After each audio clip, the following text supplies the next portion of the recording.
നായകനേക്കാൾ കയ്യടിയും ആളുകളുടെ സ്നേഹവും വാങ്ങിയ നടന്മാരെക്കുറിച്ചാണ് ഈ വീഡിയോ. അതായത് ചില ചിത്രങ്ങളിൽ അവരായിരിക്കും കൂടുതൽ ശ്രദ്ധിക്കപ്പെടുന്നതും കയ്യടി വാങ്ങുന്നതൊക്കെ. അങ്ങനൊരു ചിത്രമാണ് തണ്ണീർമത്തൻ ദിനങ്ങൾ എന്ന സിനിമ.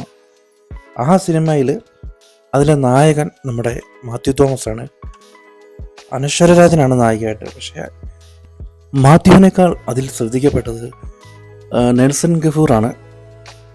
ആ പയ്യനാണ് കൂടുതൽ അതിൽ കയ്യടി വാങ്ങിയതും ആളുകൾ ഒരുപാട് അദ്ദേഹത്തെയാണ് കൂടുതൽ ഇഷ്ടപ്പെട്ടത്. നെൽസൻ്റെ ഈ ഒരു ഇപ്പോഴത്തെ ഒരു ഇത് വെച്ച് നോക്കുമ്പോൾ അത് സത്യമായ കാര്യമാണ്. കാരണം ഈ ചെറുപ്പക്കാരൻ്റെ വളർച്ച അത്ര പെട്ടെന്നല്ല. രണ്ടാമത്തെ ചിത്രം ഒരു തമിഴ് സിനിമയാണ്. അത് മാസ്റ്റർ സിനിമയാണ്, മാസ്റ്റർ വിജയുടെ. അതിൽ കൂടുതൽ ആൾക്കാർക്ക് ഇഷ്ടപ്പെട്ടത് വിജയ് സേതുപതിയുടെ സീനുകളൊക്കെ കാണിക്കുമ്പോഴാണ് കൂടുതൽ കയ്യടിയൊക്കെ അതിനായിരുന്നു കിട്ടിയിട്ടുള്ളത്. മൂന്നാമത്തെ സിനിമ റാഞ്ചി റാവു സ്പീക്കിംഗ് എന്ന സിനിമയാണ്. അതിലെ നായകൻ, ആദ്യ സിനിമയിലെ നായകൻ സായികുമാറായിരുന്നു. രണ്ടാമത്തെ മാന്നാർമത്തായി സ്പീക്കിംഗ് എന്ന സിനിമയിൽ മുകേഷ് ആയിരുന്നു നായകൻ. പക്ഷെ ഇവരെക്കാളൊക്കെ കയ്യടി കിട്ടിയത് ഇന്നസെന്റിനെയാണ് ആൾക്കാർ കൂടുതൽ അതിൽ ഇഷ്ടപ്പെട്ടത്.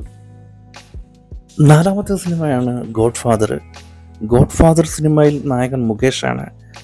എന്നാൽ ആ സിനിമ കാണുമ്പോൾ നമുക്ക് ഏറ്റവും കൂടുതൽ കാണാൻ ഇഷ്ടം ഉള്ള രണ്ട് പേരാണ്. അത് ഫിലോമിനയും എൻ പിള്ളയും. ഇവരുടെ സീനുകൾ നമുക്ക് കാണാൻ ഭയങ്കര ഇഷ്ടം തോന്നിയിട്ടുണ്ട്. അഞ്ചാമതുള്ള സിനിമയാണ് നമ്മുടെ ചട്ടമ്പിനാട്. ഇതിൽ നായകൻ മമ്മൂട്ടിയാണ്. പക്ഷേ ഇതിൽ ഏറ്റവും കൂടുതൽ കയ്യടിയൊക്കെ കിട്ടിയിട്ടുള്ളത് സുരാജ് വെഞ്ഞാറമൂടിനാണ്. അദ്ദേഹത്തിൻ്റെ കോമഡിയൊക്കെ ആ സിനിമയിൽ വലിയ ഹിറ്റായിരുന്നു. സുരേഷ് ഗോപി നായകനായ സിനിമയാണ് തെങ്കാശിപ്പട്ടണം.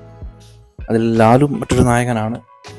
എങ്കിലും ഇവരെക്കാൾ കൂടുതൽ കയ്യടിയും അതുപോലെ ആൾക്കാരുടെ ഒരു ഇതൊക്കെ കിട്ടിയത് ദിലീപനാണ്. അപ്പോൾ ഈ വീഡിയോ ഇത്രയുള്ള വീഡിയോ കണ്ട എല്ലാവർക്കും വളരെ നന്ദിയുണ്ട്.